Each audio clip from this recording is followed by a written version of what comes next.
باپ اور بیٹا روح القدس کے نام پر آمین۔ زندہ خداوند کا زندہ کلام۔ دوسرا ملوک کی کتاب اس کا 3 باب اور 2 باب کی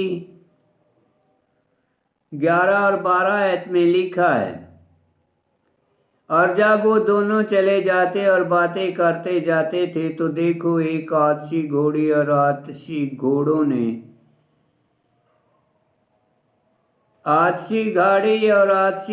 نے ان دونوں کے درمیان جدائی کر دی، اور الیاس بگولے میں آسمان کی طرف چڑھ گیا۔ اور الیسا نے اسے دیکھا اور چلایا، اے میرے باپ، اے میرے باپ، اے اسرائیل کی گاڑی اور اس کے سوار۔ اور اس نے اسے پھر نہ دیکھا، اور اس نے اپنے کپڑے پھاڑے اور ان کو 2 حصے میں پھاڑا۔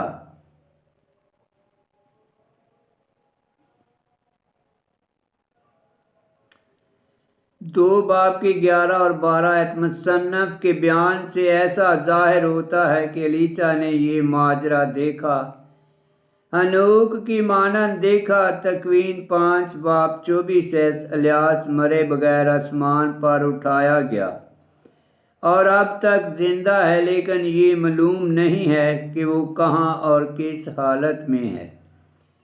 سراغ کی کتاب اس کا 42 باب 16 آیت، عبرانیوں کا خط 11 باب 15 آیت، وہ پھر مسیح کی شہادت دینے، دجال سے لڑنے اور آدم ذات کو قیامت کے لیے تیار کرنے کے واسطے آئے گا۔ ملاکی نبی کی کتاب اس کا 3 باب 24 آیت، مقدس متی کی انجیل اس کا 17 باب 11 آیت، مکاشفہ کی کتاب 11 باب 3 تا 8 آیت میں لکھا ہے۔ آمین۔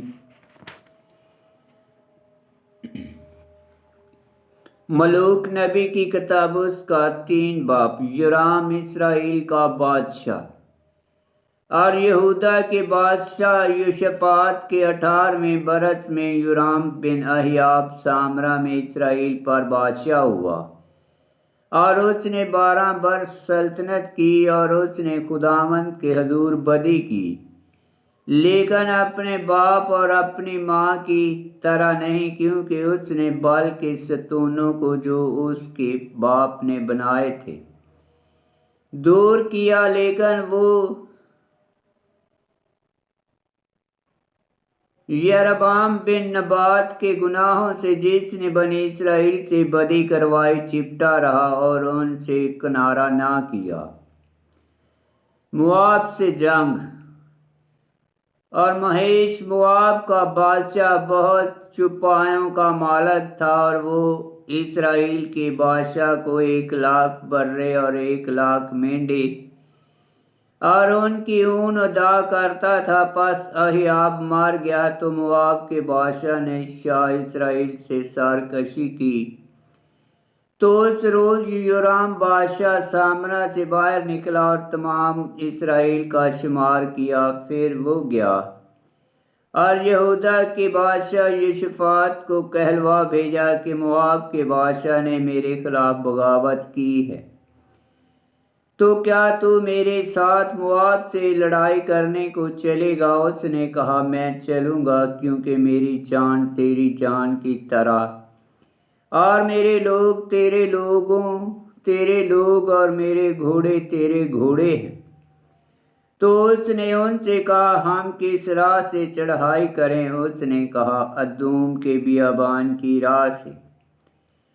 تب اسرائیل کا بادشاہ اور یہودا کا بادشاہ اور ادوم کا بادشاہ گئے اور 7 دن کے سفر کا چکر مارا، پر اپنے لشکروں اور اپنے چوپایوں کے لیے جو ان کے پیچھے آتے تھے پانی نہ پایا۔ تو اسرائیل کے بادشاہ نے کہا، افسوس کہ خداوند نے ہم 3 بادشاہوں کو بلایا تاکہ ہمیں مواب کے ہاتھ میں حوالہ کرے۔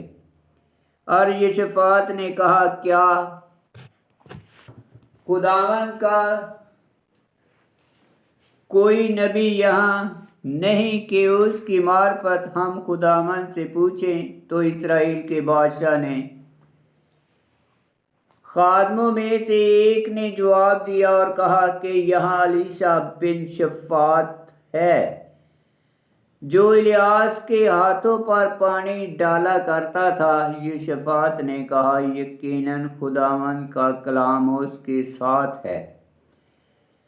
اور اسرائیل کا بادشاہ یوشافاط یہودا کا بادشاہ اور ادوم کا بادشاہ اس کے پاس گئے۔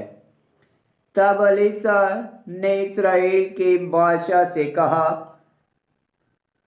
مجھے تجھ سے کیا، تو اپنے باپ کے نبیوں اور اپنی ماں کے نبیوں کے پاس جا۔ تو اسرائیل کے بادشاہ نے اس سے کہا ہرگز نہیں، کیونکہ خداوند نے ان 3 بادشاہوں کو بلایا تاکہ انہیں مواب کے ہاتھ میں حوالہ کرے۔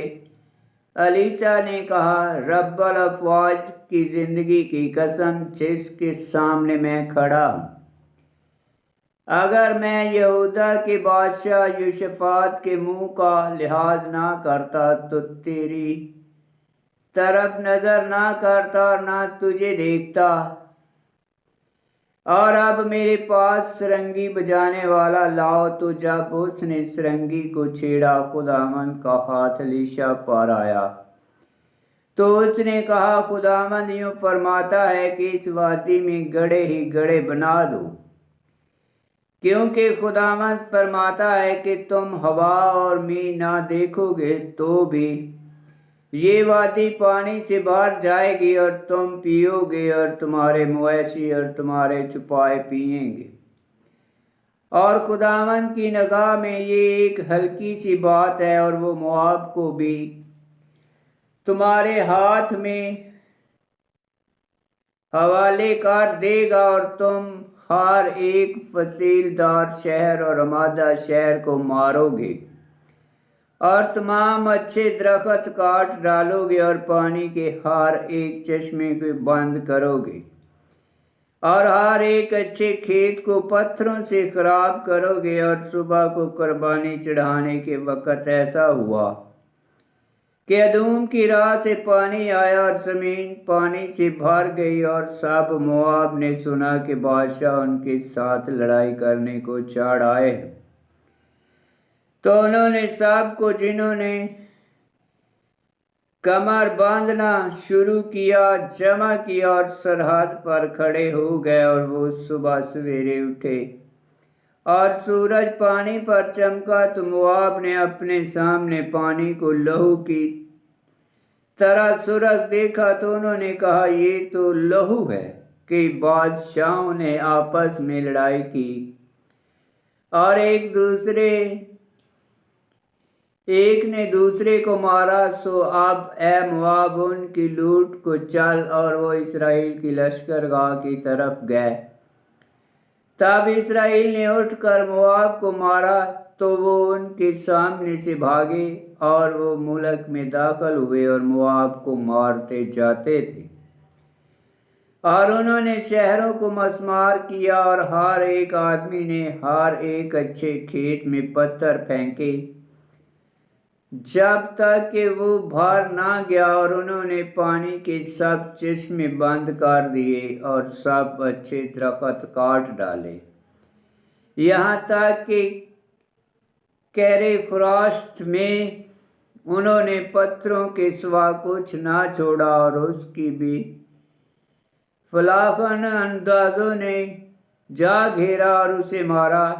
جب شاہ مواب نے دیکھا کہ اس کے خلاف لڑائی شدت سے ہے، تو اس نے اپنے ساتھ 700 تلوار چلانے والے جوان لیے تاکہ صف چیر کے وہ شاہ ادوم پر جا پڑے، مگر وہ نہ جا سکے۔ تب اس نے اپنے پلوٹے بیٹے کو جو اس کا ولی عہد تھا لیا، اور اسے دیوار پر سوختنی قربانی کے طور گزارنا، اور اسرائیل پر بڑا سخت عتاب نازل ہوا، اور وہ اس سے روانہ ہو کر اپنے ملک کو لوٹ آئے۔ آمین۔ خداوند کا پاک کلام کا پڑھا اور سنا جانا باعث برکت ہو۔ خداوند تیرا شکر ہو۔ آمین۔